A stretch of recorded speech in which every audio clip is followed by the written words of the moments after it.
Olá, como vai você? Espero que esteja tudo bem com você, com sua vida, com seus familiares, com a sua saúde também. Que o Senhor continue te abençoando e que a gente continue crescendo junto nesse ciclo de meditações do Dr. Rodrigo Silva, Descobertas da Fé. Vamos ao tema de hoje: Jesus em Gênesis, Jesus na criação. E o verso inicial diz assim: no princípio Deus criou o céu e a terra. Gênesis 1, versículo 1. O livro de Gênesis é singular por vários motivos. Ao contrário dos mitos da criação que dominavam o imaginário dos povos antigos, nele encontramos uma narrativa única sobre a origem da Terra. Os primeiros ouvintes de Moisés devem ter se surpreendido ao ver que no Gênesis não há nenhuma explicação sobre a origem do Criador. Ele é eterno.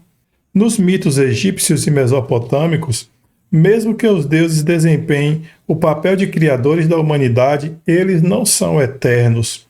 O universo já existia antes deles, e alguns chegam até mesmo a morrer, como é o caso de Osíris. No Gênesis, o Sol, a Lua e as estrelas não são seres divinos, mas sim astros criados para governar os dias e as estações.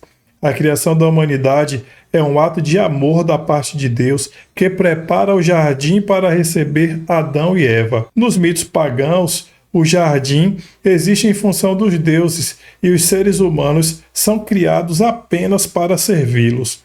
Enquanto o dilúvio na Bíblia é resultado da violência dos povos, na versão pagã, a inundação aparece como um capricho dos deuses que se cansaram da humanidade, considerando-a desnecessária e tediosa. O mais lindo, no entanto, é o modo como o Gênesis revela a pessoa de Cristo. A palavra princípio em hebraico admite o sentido de cabeça, primazia, primogênito, primeiro. Sabendo disso, Paulo aplicou todos esses sentidos à pessoa de Jesus. Ele é a imagem do Deus invisível, o primogênito da criação, pois nele foram criadas todas as coisas, os céus, nos céus e sobre a terra, as visíveis e invisíveis, sejam tronos, sejam soberanias, quer principados, quer potestades. Tudo foi criado por meio dele e para ele.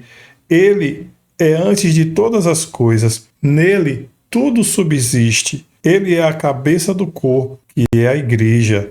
Ele é o princípio, o primogênito dentre os mortos, para ter a primazia em todas as coisas. Colossenses, capítulo 1, versos 15 a 18.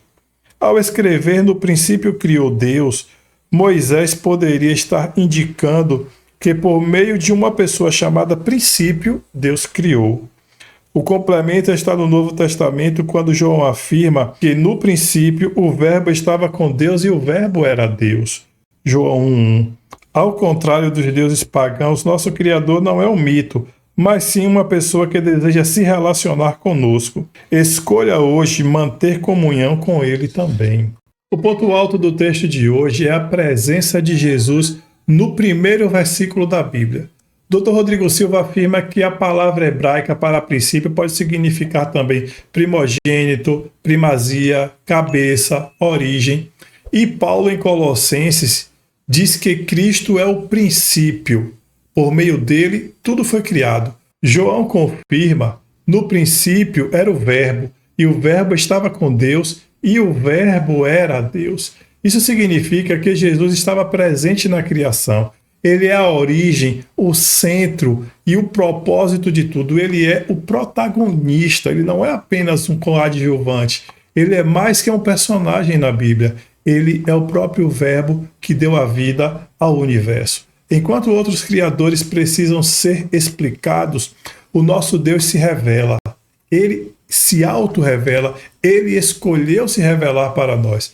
E mais que isso, ele deseja se relacionar com você. Ele te criou por amor e quer viver em comunhão contigo. Escolha ainda hoje estar com ele, o princípio de todas as coisas. Ore comigo.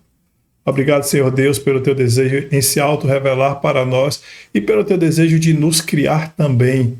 Do caos, o Senhor criou toda a humanidade. do vazio, como a tua palavra diz, que no princípio a terra era sem forma e vazia. O Senhor agora escolhe criar, organizar e criar o ser humano também. Nós te somos gratos por isso, em nome do Senhor Jesus. Amém. Um grande abraço para você. Até o nosso próximo encontro.